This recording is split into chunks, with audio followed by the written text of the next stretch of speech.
Yeah, good. Je ne suis qu'amour. I'm in a glass case of emotion. I like it.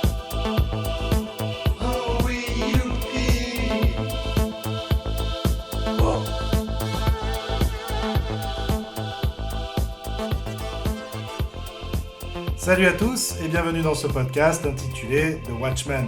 Je suis Kevin Robert et aujourd'hui je vais vous donner envie d'aller au cinéma puisque je vais vous parler de The Father.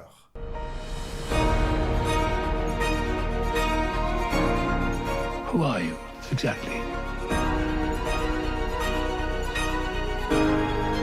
What about me, Dad? Who exactly am I?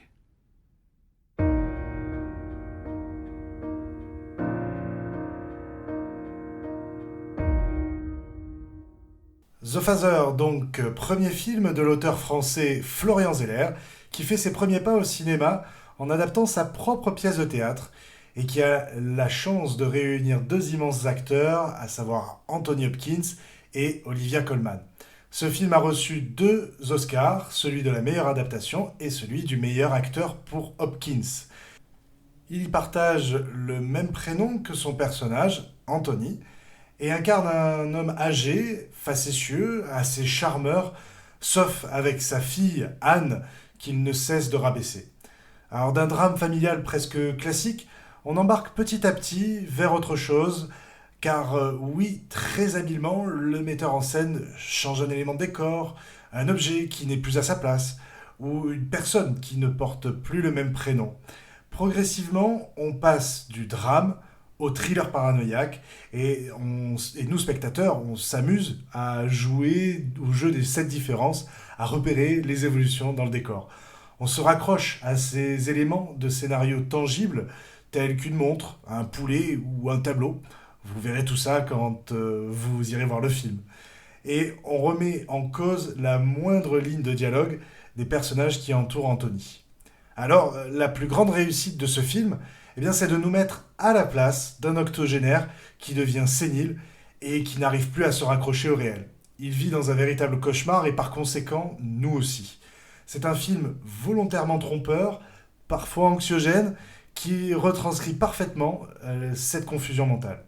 Florian Zeller joue avec ces pertes de repères du spectateur et il travaille l'image et le cadre pour renforcer ce sentiment. C'est un film extrêmement sensoriel, à tel point que j'ai eu l'impression d'avoir 3 fois mon âge en sortant de la salle et en marchant à petits pas.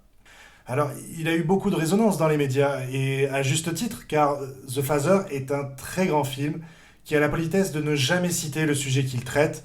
Alors même moi, si je vais le faire, vous l'aurez compris, il s'agit ici de la maladie d'Alzheimer. On peut se dire qu'aller au cinéma pour manquer de liberté, à l'heure où l'on retrouve le plaisir de vivre, ce n'est pas forcément encourageant, et pourtant, ce film a besoin de toute notre attention, car il permet de mieux comprendre la situation dans laquelle vivent certains de nos aînés, et peut-être de mieux anticiper celle à laquelle nous pourrions faire face plus tard.